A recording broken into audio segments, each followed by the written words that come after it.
And the Ravens head to Buffalo to take on Josh Allen and the Bills in the marquee matchup of the weekend.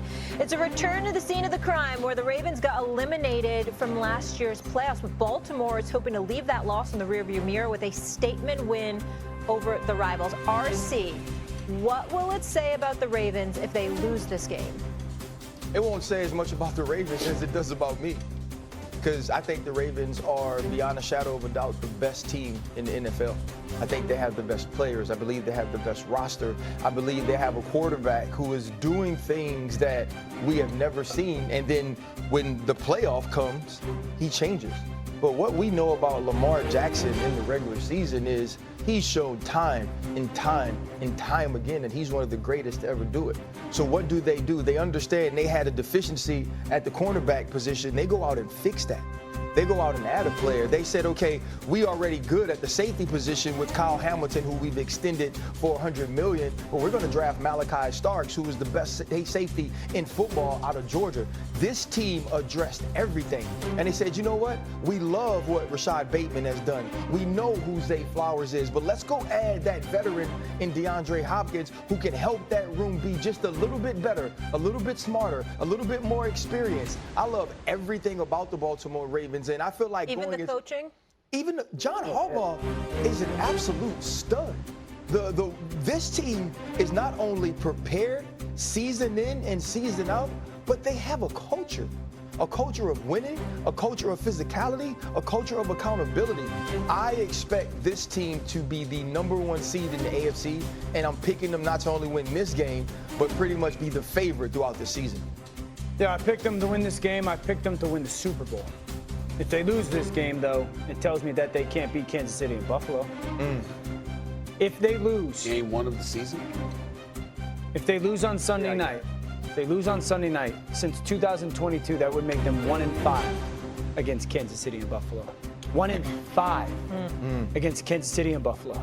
It would mean that in those other 5 games, so they're 1-4 up until Sunday night, they've -6 in turnover differential. And they lost those games by 19 total points. I agree.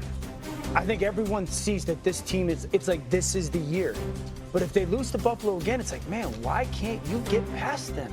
Why can't you beat Buffalo and Kansas City the way that you basically beat everybody else? Dan, what do you think about a year like last year where they really dominate Buffalo in the regular season? Dominated. Game, right? It was offensively. And then even you outgained them in the playoffs, but lose. Do you feel like this is almost just to give you the thought that they could beat one of these elite teams, they have to win it? Yeah, I think there's a little bit of that. I mean, I got too much respect for Lamar and those competitors to think that in their mind they like, oh, we can't get past them.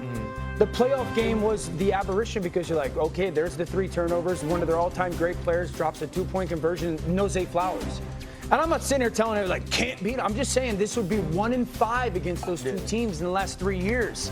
For a coach who's won the Super Bowl, for a quarterback who's a 2-time MVP, for a roster who's got 5 first-round picks in their secondary loaded, you can't beat those 2 teams out 1 time in 6 games? That's something. I look at it slightly differently. If they lost, we'd assume Josh Allen, Patrick Mahomes, rightfully so, has their number, and there would be even less pressure. I don't view it that way. On less pressure on Lamar Jackson. You understand what I'm saying? I think the more pressure is on them when you're going to say about them what I'm about to say about them. I've got Lamar Jackson winning the league MVP, his 3rd. I've got the Baltimore Ravens winning the Super Bowl championship. I think they're the best team in football. And I'm thinking about how 7,224 yards of total offense last year. The 3rd most in NFL history in a season. 3rd most in a season in NFL history. Todd Monken, his 2nd year on the job as your offensive coordinator, entering his 3rd. You've got pretty much all your starters returning. Now, they were pretty much injury-free last year. Can't rely on that kind of luck this go-round. So maybe they may face some different level of adversity this year than they faced last year, but I'm just at the mindset right now, just looking at them. 12 players who logged at least 400 offensive snaps for the Baltimore Ravens in 2024, 11 are returning. 11. I'm just looking at them, and I'm saying everybody's there. Continuity, chemistry, cohesiveness. They got That's why I say greatness. I don't think there's a team or organization under more pressure than the Baltimore Ravens. Who's under, in your guys' opinion, who's under more pressure? Is it Harbaugh or is it Lamar Jackson? I think it's the players. I think it's Lamar Jackson. The players have not been themselves in the postseason what they are in the regular season. That's fair to say, as much as we got love and admiration for them. That's why I think that there's no organization or team under more pressure. We can rattle off everything that this organization has. This is as good a situation when it comes to going to win a Super Bowl that this organization maybe ever has had. You got to go get it done. And that's why you sit there and like, to your point, though, Stephen, I think that the crazy part of this is a lot of people expect that Lamar is going to certainly be in the conversation with MVP and for them to win the Super Bowl. If that happens, he gets into a very small group. Like, he gets into a group that gets all-time great. But the thing is, that's the pressure. But I wonder what the conversation is within this locker room. You could see that Lamar, his level of competitiveness says, yeah, like that's on me, right? Like I want to go win it. I remember losing to Buffalo. It's only fueled my fire. And then you hear John Harbaugh saying, anybody who is saying it's championship or bust for us doesn't understand. But I feel like we do. I feel like when you have a quarterback like Lamar Jackson, the expectation is that you'll be good enough to win a championship. When you build around a quarterback like Lamar Jackson, the expectation that a championship is the goal, a championship is the destination, that expectation only rises. And so for me, that's what they should be preaching every single day. Not that we have to look at the end of the journey, but we have to know that every week is a step toward one goal and one goal only, and that's building to hoisting that trophy. That's why the game Sunday night is so interesting, even though it's week one. I make the point of, well, if Baltimore loses, they're 1-5 against those teams. So you're sitting there and there's that doubt, like you can't beat them. But then it's also Buffalo.